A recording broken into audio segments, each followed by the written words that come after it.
since y'all can't get down here for a tour, I'm going to put together a short tour for you from Leiper's Fork, Tennessee, all the way down to Highway 7 and just show you some of the things that are down here. And on the way, let's see here. This is where Tim McGraw and Faith Hill owned this. I don't know if they still do. I know they don't live here anymore.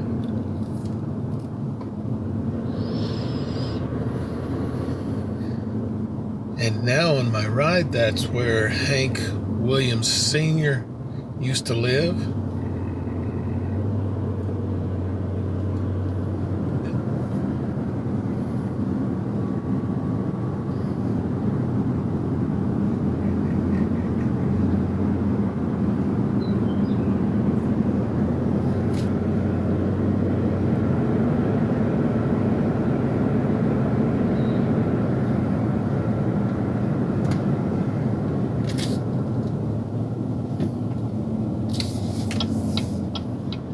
And this is where Tim McGraw and Faith Hill lived when they first got married and were raising their daughters. So now on to Leiper's Fork.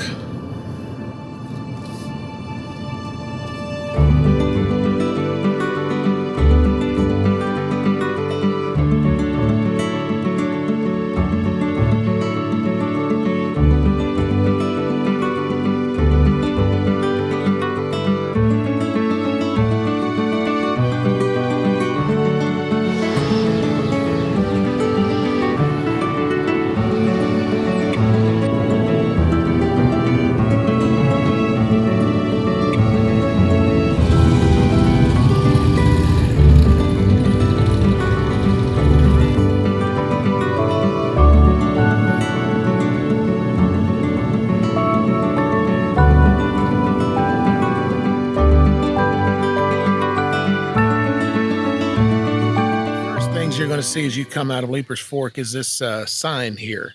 This is an historic sign for Thomas Hart Benton. He was born in Hillsborough, North Carolina. In 1801, he moved his mother, she was a widow, and his 7 siblings to 2,500-acre tract out here on Leiper's Fork Creek. I'll show you more of that. And they called this place Bentonville, so I guess it was named after them, and then they named it Hillsborough. And right here is where their log cabin stood, and it was here until 1900. He studied law in North Carolina and in Maury County, which is just south of here, which is where we're headed. In 1806, he was elected to the Tennessee General Assembly. In 1809, he sponsored bills that led to the state's circuit court system, and he also fought for the right of slaves to have trials on certain criminal matters. And in 1812, he and Andrew Jackson, I think they were already friends, but in 1812, he served with Andrew Jackson during the War of 1812. And then he later went on to Washington, D.C. to secure travel pay for our soldiers. Now, in 1815, he moved to Missouri. He and Andrew Jackson, they were having an ongoing feud, and they just decided that Tennessee wasn't big enough for both of them. In 1821, he was elected to the U.S. Senate. He served for 30 years. He was the first member to serve 5 years, so our first lifelong politician. Whereas that had stopped then. He helped to establish the Pony Express, the telegraph system, interior highways that we're enjoying now. He worked on the Transcontinental Railroad, and he worked, I'm not really sure what he did with the money system. They were going from, I think he was advocating keeping a gold standard or a solid currency as opposed to paper. Maybe it was the other way around. Maybe he was trying to say that paper money was as good as gold. I don't know. But he was also, I know what it was. He wanted to keep a solid currency. He earned the nickname Old Bullion for that because he wanted to keep a real gold standard there. And he was a real champion for manifest destiny. He wanted to keep the Union together, even though he was a Southern. I think he owned slaves, but he wanted to keep the Union together. He vehemently, is that the right word, opposed Tennessee's secession from the Union. So let's go on from here to our next stop.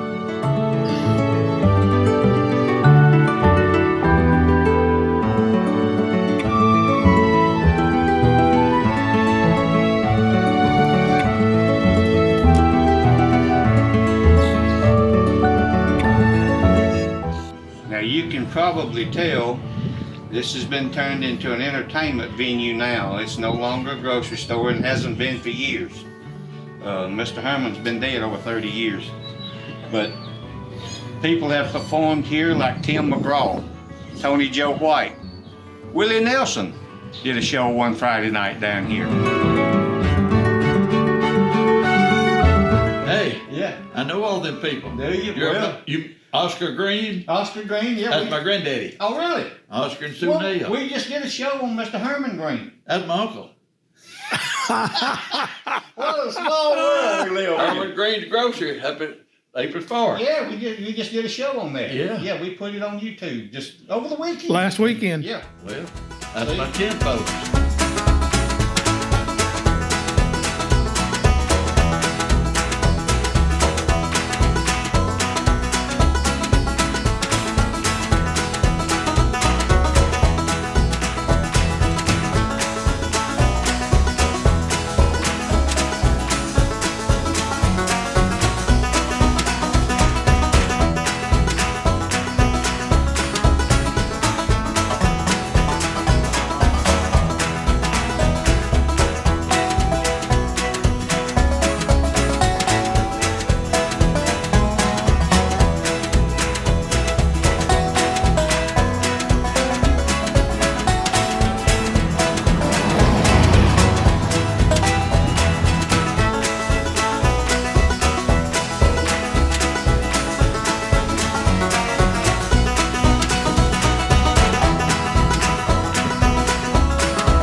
Boston Church of Christ, and there's a free pantry. Look at this. I guess they stock it. The sign says, take what you need, give what you can. And this is what's inside the Boston Food Pantry. A lot of canned goods. Refrigerators, got eggs in there. Oats, cereal, dog food, soap. Pretty cool idea, huh?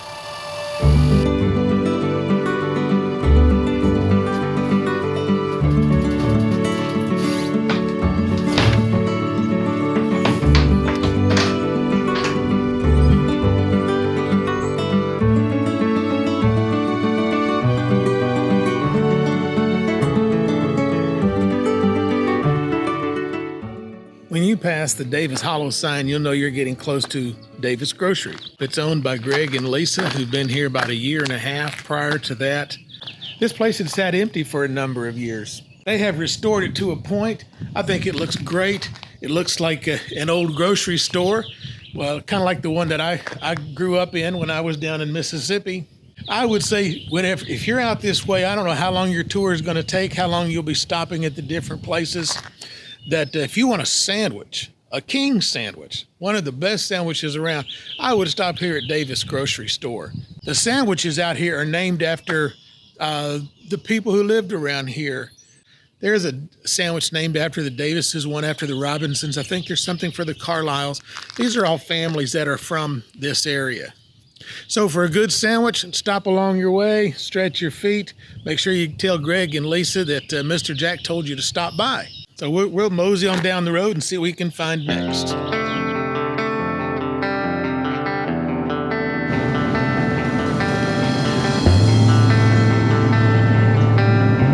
On your trip down Leiper's Creek Road, you're going to see a couple of crosses by the road. And I don't know if there are names on that, but it usually indicates that there was an accident and someone lost a loved one or two.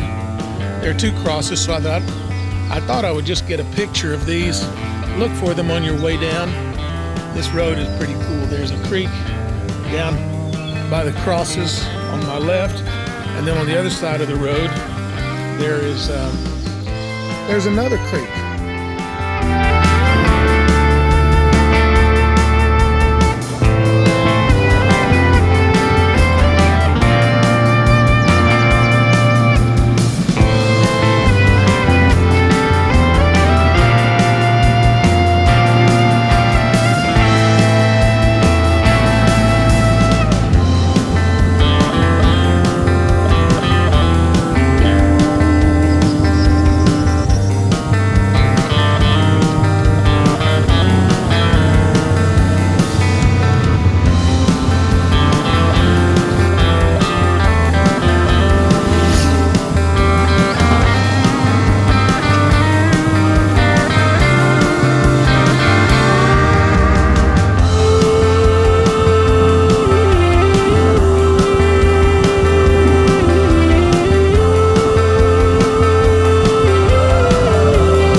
behind Buena Valley.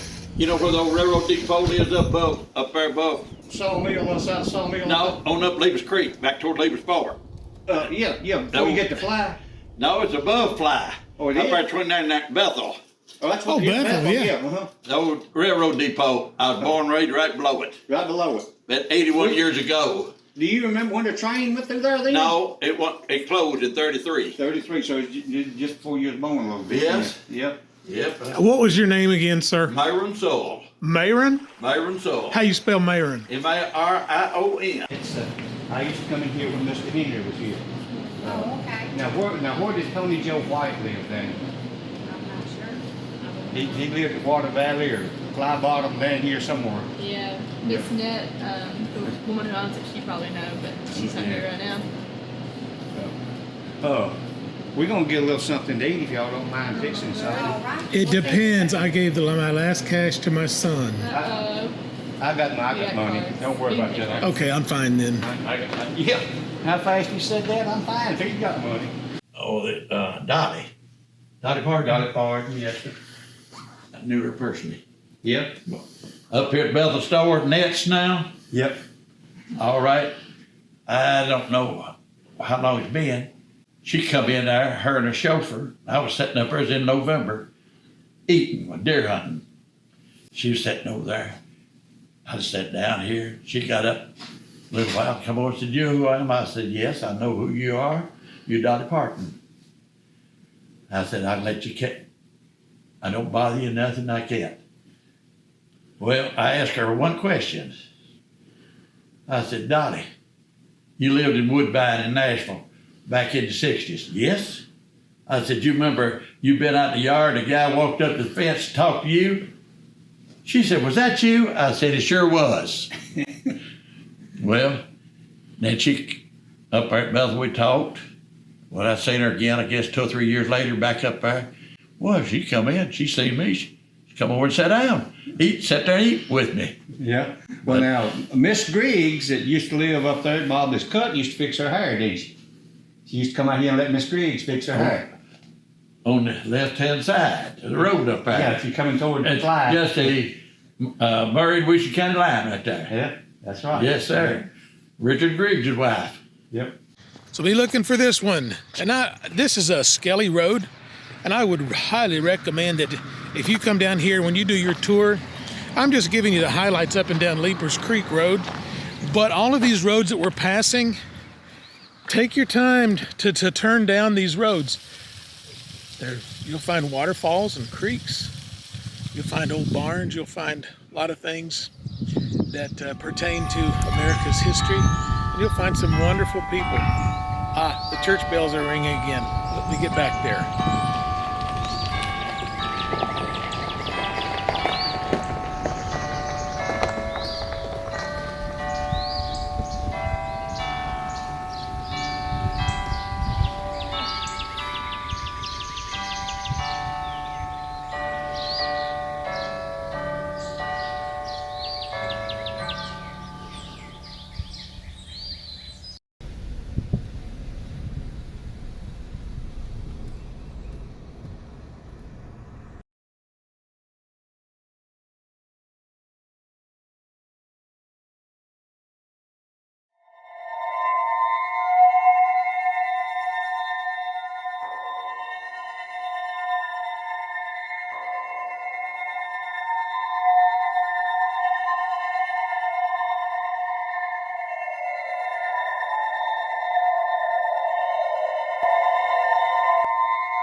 To wrap this episode up, but as we get down to the end of the road here, you'll see that we've come to McKnight Depot. Now, I featured that a couple of weeks ago, I think on episode 48. Oh, that and the little history mystery back behind there on the bridge, which I've never been able to find out. And after we pass McKnight Depot, you're a quilt lover, if you like making quilts, look here. I've never gone in this shop, but one of these days, I'm sure that one of my clients is going to ask me to stop, and we'll do that. You know, this road from Leiper's Fork down here to Highway 7 is only 14 miles, but there's so much to see. There's so many historical markers along the way. I've spent hours, probably 100 hours down here. Mr. Pete's been with me many of those hours on our discovery. One of these days, I hope to let you meet more of the people that make up these wonderful communities of Leiper's Fork and Boston and Bethel. So I think that'll wrap it up for now. You can't get to Nashville because of the shutdown. So I'm just bringing a little bit of Nashville to you. If you like what you see and hear, please subscribe. Doesn't cost you a dime. Hit that little bell down there. You'll receive a notification every time there's a new episode available. And that brings us to the end of the road and the end of this episode. So I think we'll call it a wrap. But here at the end of the road, once we get down here, we're in a whole new set of communities. We're down in Maury County. If you turn to the right, we go to Fly Store. I'll show that to you one of these days.